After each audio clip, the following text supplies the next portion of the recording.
nigeze gusengana n'umuntu conclude turasenga yari afite mabukwe we w'umuvuzi nyine gakondo turasenga ariko yari yarabuze urubyaro na nimugoroba twabiganiriyeho hari ahantu twaturi gusengera aravuga ati Rufonsina yaje sinagenda tandambitse ibiganza turasenga kuko yari n'umukobwa twarasenganaga turangije gusenga namubwira ngo Imana iguhaye umwana ndangije mufata kunda nasenga arambwira ati Rufonsina mabukwe yampaye imiti runaka yampaye imiti nagiye he narasenze arambwira ati Rufonsina nta mwuka gukurimo nanje ndamubwira ni umwuka gundi Imana iravuze ngo iguhaye umwana w'umukobwa arambwira ngo nta mwuka gukurimo naho urutuye urushi rwiza ndarumubaga arangije nyine agenda ari kuvuga ati ibi ntabibagaho mfata Bibiliya n'igitabo cy'indirimbo ndasohoka nditahira ndavuga nti njewe niba Imana yarampamagaye ikanuma nugira umwaka ikama ifuhe tugaterana nagukubita ariko ukihana cyangwa ugasohoka ugataha.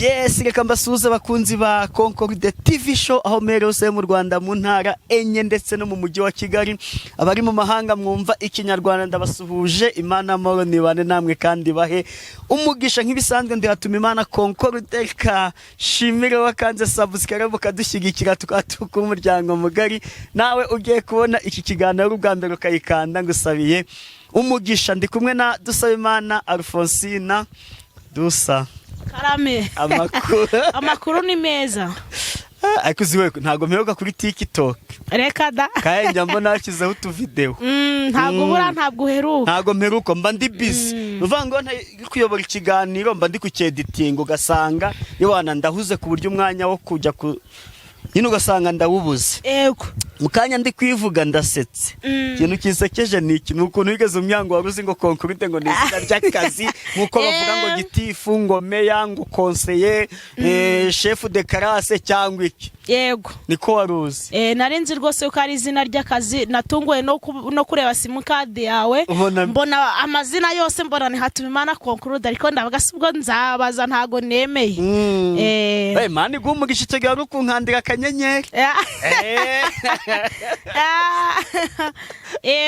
ndawakiriye no kuri warakoze pe Imana iguhumugisha ndawakiriye rwose amazina wayamenye ntago ari ugucekinga gusa ahubwo ari no kunyoreza akanyenyeri hari cyari kiri kungenza yego je nahise nigurira mutuntu warakoze Imana iguhumugisha nanjye n'indonka nzagakanda ndabizi ko nta mutima mubi rwose ugira cyane kabisa ntaho yego nawe ujye ubibona ndabibona cyane biragaragara ntago wamvuga nabi turi kumwe oya ubundi kirazira gushimagiza umuntu cyangwa se gutaka umuntu nawe ubwawe ubibona yuko uri kumutaka icyo ni ikinyoma kigeretse no kucaha ahubwo nimba ubona yuko ibyo uri kuvuga atari byo ari ugutaka ari ugushigikira ikinyoma ugomba guceceka ariko ngiye mu gihe mbyeruye mzemeje nuko nzi neza ko hari ibihamya nshingiyeho shingiye kuki birahari rwose birenze kimwe birenze bibiri ubundi umuntu hari igihe muganira byo byonyine ukumva umutima wawe uramwishimiye cyane cyangwa mo kimwe n'inama ushobora kugisha umuntu bigaterwa n'inama kugiriye uravuga ngo uyu muntu ukaba umufite ibimenyetso ku buryo ufite kumwizera cyane yego kandi hari inama wigeze ungisha nyihagarama neza cyane rwose nakubwira inama y'abantu bakuru njya mbibona rwose pe yego rero mfite ibihamya birenga kimwe birenga bibiri yego fora twibagiwe iki twibagiwe gutangiza isengesho ariko nindi kubitekereza niryo jambo ryari riri kubyigana imbere byashaka gusohoka nkavuga ntariko byanga byakunda Satani ntabwo yakatwiba yego reka dusenge Shimwa Yesu wemeye kutubambirwa ku musaraba warakoze kubana natwe warakoze kutwitangira mu majya no mu maza wabanye natwe izina ryawe nirihabwa icubahiro twararwaje turarwaza ubana natwe uduhereza imbaraga zo kwihangana izina ryawe nirishirwe hejuru nyemerera uyu mwanya ubane natwe abarakurikirana ikiganiro baho umugisha kandi unyemerera ubabohore abadafite kwizera ubongerere kwizera komeza uganze kandi utegeke mu izina rya Yesu amen. Alfonsi harya umaze imyaka ingaho uri umuhanuzi maze imyaka ajya bura covid maze imyaka ingahe ubu turi muri 2026 covid yatangiye yagagaye mu Rwanda mu kwa gatatu kwa 2020 ubwo imyaka ine yabiri gushira nyamara ine iri gushira umuhanuzi. Yego yabiri gushira rwose. Watangiye guhanura muri 2022? Natangiye guhanura covid iri mbese isa niyarangiye, mbese muri make ikintu yo kiri kurangira ubwo isa niri kurangira, niho natangiye kwerura, niho natangiye kuvugira mu bantu barenga 10 barenga 20. Ubwo nico gihe rwose. Yego. Alfonsina mu bwana bwe wari umeze ute? Mu bwana bwanje mu byukuri yenda ntabwo nari nshobotse. Mu byukuri yenda abana iyo ari benshi cyangwa se bafite icyo bita agakungu kurubyiruko, hari udukosa twakoraga nko gusogora utunyomoro mu murima w'abandi, nko kujya guca ibipapari. Hari igihe nigeze kujya kuba igipapari kwa muzehe ukuguru guheramo, hanyuma mbere nagiye kuba igipapari kwa muzehe ukuguru guheramo, hari ahantu kiri ngaha ingurube ziba hangaha, noneho ukuguru kwagamamo nka gutya, ukuguru kunanirwa kuvamo. Naratabaje ndavuga ngo ndapfuye, baraza baragitema ukuguru kwanjye kuvamo. Ubwo urumva yuko aho navuye naho atari Imana ntago byari kuzoroha. Hari n'undi munsi rwose sinza ahantu mu murima w'umuntu twagiye kwibima ibinyomoro, abari ngewe bafata rwose, nabaga kwa mukecuru mu Cyanika. Icyo gihe banza yarankubise pe, arampana. Ariko ubu ngubu aho mbaye ngeze mbaye shimi Imana yuko utwo tugeso twose Uwiteka yatumvanyeho. Yego. Uzi nanjye utwo nkubonaho umwana nyine uko shushanya ifoto yawe ya Alfonsina ku myaka 12 gutyo. Urumva wari agakobwa kagira amahane. Cyane. Cyane byo umva byambere. Akana kagakobwa kagira amahane ku buryo nta wapfa kukumva, nta wapfa kukuvugiramo. Yewe nuwamvugiragamo byabaga bigoye cyangwa kuntuma nk'ikintu ntashaka, nakubwiraga ko ntarajyayo kandi waba utabyumvise, nkakureba nkakwihora ntitaye ukungana. Yego. Umva niba muri gukina ya mikino y'abakobwa yaba mabigiri cyangwa iki, ubwo kanarwanira kuba chef. Cyane byari bisanzwe kimwe nuko twakinaga, noneho twamara gukina nabona badukuye, ngafata umwe muri bo nshoboye nkamukubita nk'agapira, yagira ngaze kunyishura ubwo nkaba nshotoye amahane. Mbese ntago numvaga gutsindwa, ariko na n'ubu ngubu kugira ngo nsinde rwose kamere yamfashe, sinzi cyaba kinyegereye, ntago twagera n'ahantu heza cyane. Kuko njya mbibona nyine nk'umuntu guhamagaye wamuhanura mubwira iby'Imana mubwiye yaba ari gupinga cyari kugira Bana no mu rusengero wamusohora. Nigeze gusengana n'umuntu conclude.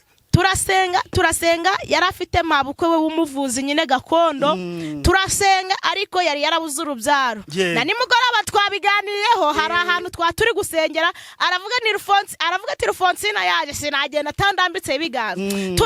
Turasenga kuko yari n'umukobwa twarasenganaga. Turangije gusenga namubwira ngo Imana iguhaye umwana, ndangije mufata kunda nasenga, arambwira ati Alfonsina mabukwe yampaye imiti runaka, yampaye imiti nagiye he narasenze, arambwira ati Alfonsina nta mwuka gukurimo. Nanjye ndamubwira ni umwuka gundi Imana iravuze ngo iguhaye umwana w'umukobwa, arambwira ngo nta mwuka gukurimo. Naho urutuye urushi rwiza ndarumubaga, arangije nyine agenda ari kuvuga ati ibi ntabibagaho, mfata Bibiliya n'igitabo cy'indirimbo ndasohoka nditahira, ndavuga ni njewe niba Imana yarampamagaye ikanuma, nugira umwaka ikama ifuhe tugatera nagukubita ariko ukihana cyangwa ugasohoka ugataha. Ubwo rero uburyo Imana itagaga agakiza ifite n'ukuntu izagendera gufata ukuboko. None se amaze kumukubita urushyigo ntiyakwishyura? Oya, jewe se wakanyishuye.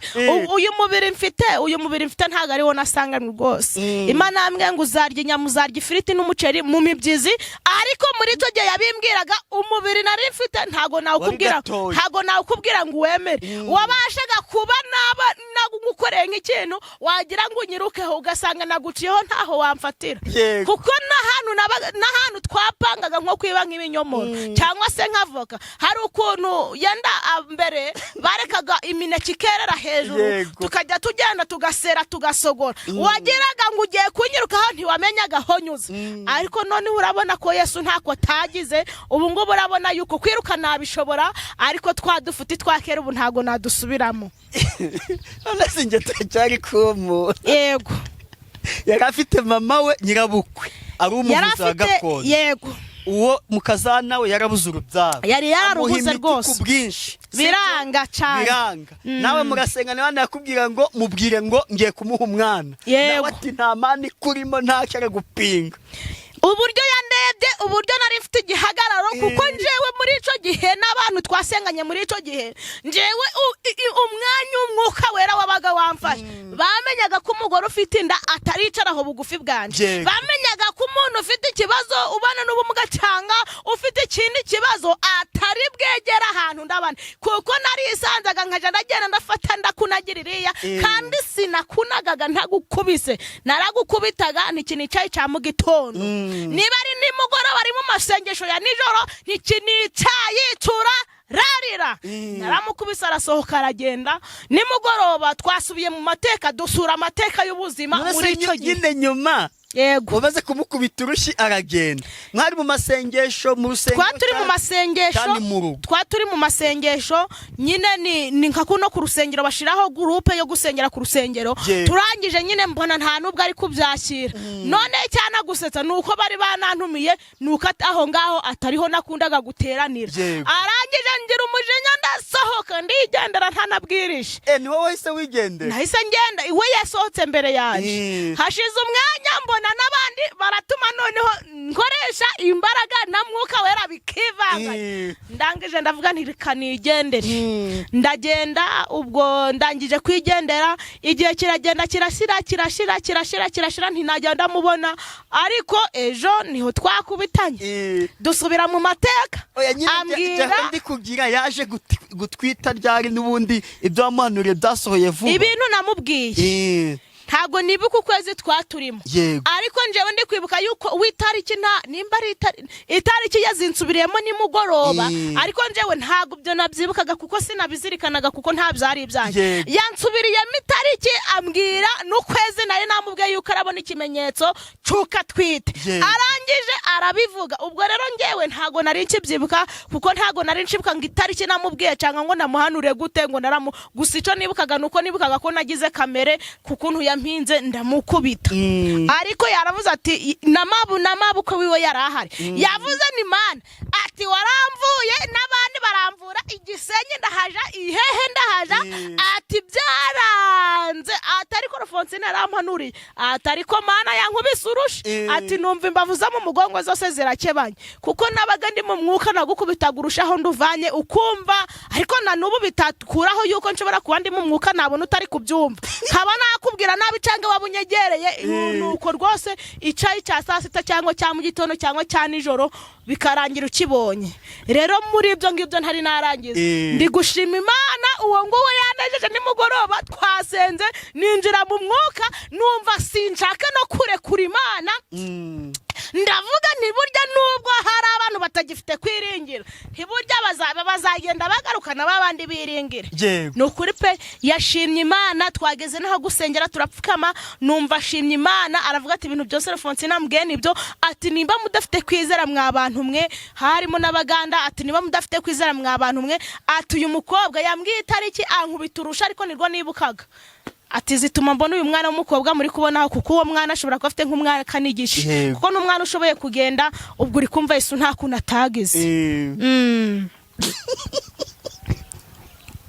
Ariko urabona uko nanjye nagushushanyije uko wari umeze mu bwana nyine ko. Yego. Kukona nubaru. Umuririmbyi wagiye mu kabarimba ngo tumbira Yesu wenyine niwe gisubizo.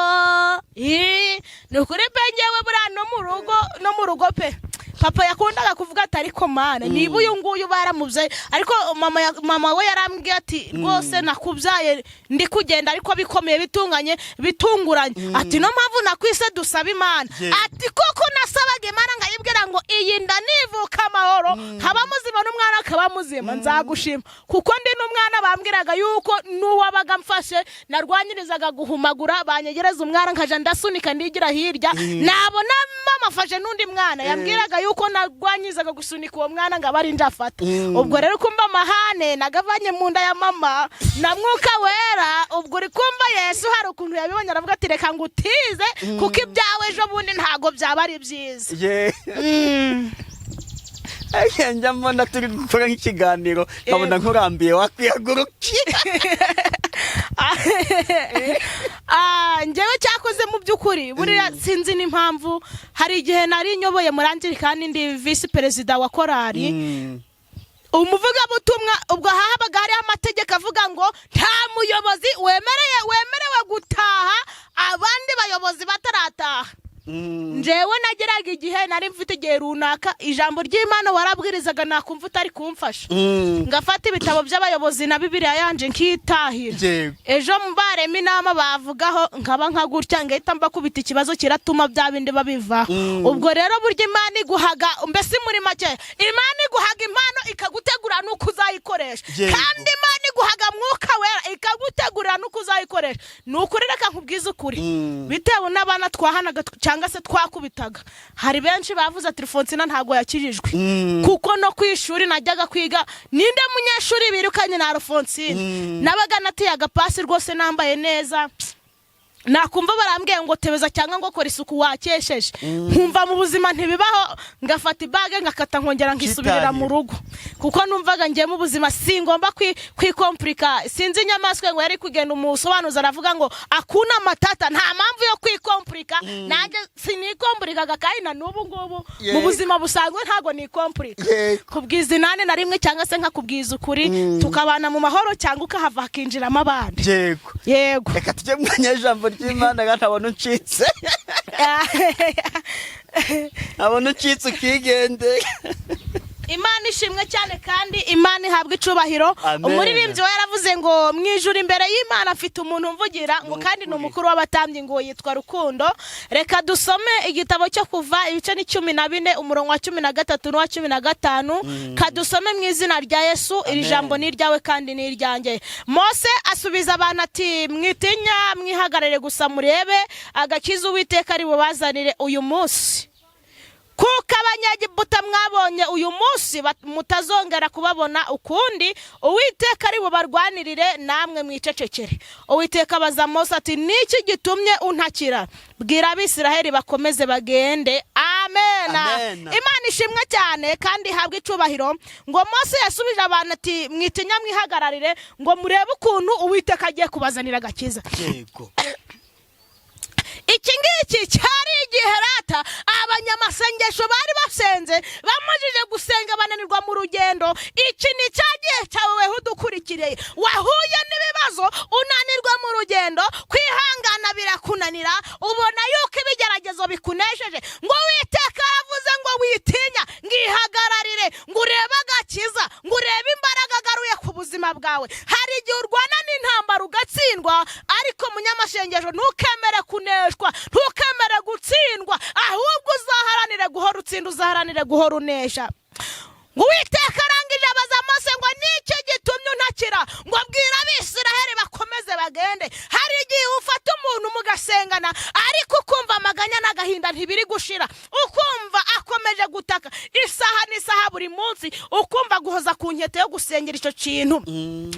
Ijambo riravuze ngo mwitinya nimwihagararire murebe agakiza Uwiteka ari bubazanire. Yobu 5:1 haravuga ngo hamagara hari uwakumva, ngo kandi nawe mubera wagutabara, ngo uwo ntayakugirira neza, ariko ngo hamagara Uwiteka.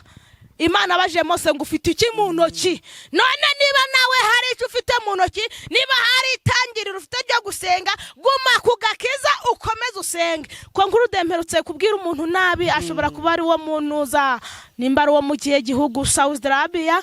Arangije arampamagara ndamubwira nti gihe turimo ntari cyo kuguhanura, igihe turimo nico kugusengera ukihana nkagusengera n'ijambo ry'Imana.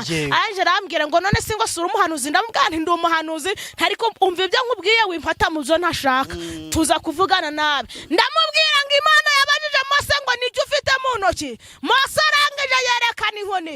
Imana irangije ibwira Farawo ngo rekura ubwoko. Farawo amanza yinangira, ndamubwira nti rekura ibyo ufite, niba udashaka kubanza warekura ibyo byaha nawe bibembe bizakuzaho nka Farawo. Tubyiganira mu ijambo ry'Imana, ariko nshima Imana ko yampaye imbaraga zo gutsinda, ntago nigera ntsindwa na gatoya. Twakire neza ijambo ry'Imana. Amen. umurinzi yarembye ngo Yesu ati murantabaza nkabumva ariko namara kubasubiza mukantera umugongo ngo mbese bizaza nyuma muzatabarwa nande bivuze ngo mwebwe muhanga amaso kuwiteka dutabare kuko none hibiri inyuma bizaza nyuma ndabasezeye ibizaza nyuma nta muntu uzagutabara usibye uwiteka kandi nubona ibyambere ukabona ko ari byo byinshi aho ngaho uzabuhumya amaso ariko itangazo rya mbere reka uhagarare wicecekere urebe agakiza urebe ubuntu bwiza urebe ibitangazo Uwiteka agiye kugukorera muri uku kwezi kuri kurangira. Imana iduhana umugisha, ndabakunda cyane. Amen. Yego. Reka tugane ku musozo, nimero abantu bakubonaho. Nimero abantu bambonaho, ikiza nkunda kubwira abantu bumva ibiganiro bazajye bakunda guca kuri WhatsApp, kuko kuri WhatsApp Conclude hari gihe mfite gahunda y'abantu uyu munsi ntimbakorere nkabakorera ejo, noneho wa wundi yahamagara cyane bikarangira akoze iki, bikarangira atamfatishije. Cyakoze hari undi muntu umwe ndi gushimira nubwo tugeze muri nimero yarampamagaye ejo bundi arampamagara Imana imumfatishije mbanda mwashize nk'igishitsi pe, ntandurira kimwe nyuza hagati kimwe kijaye cyenda hanga aravuga ati Conclude mana ati Imana izamumugisha. Nimero wakunda kumboneraho ni kuri WhatsApp, kuko akenshi nimero mbandi mu materaniro cyangwa mba nibereye mu bindi bihe ndi kwisengera, ariko kuri WhatsApp mba mpari kuko telefone hori ifunguye. Ni 0783856880, MTN ni 0796381277. Murakoze cyane, turagushimye mwami Imana kubera ko waturinze watugire neza, izina ryawe nirihabwa icubahiro. Uratubwiye ngo ntidutinye twihagarare turebe agakiza ugiye kutugirira, bivuze ngo bivanzemo byinshi n'umugisha. Komeza uganze kandi uhaze kwifuza ku bwoko bwawe mu izina rya Yesu. Amen. Amen.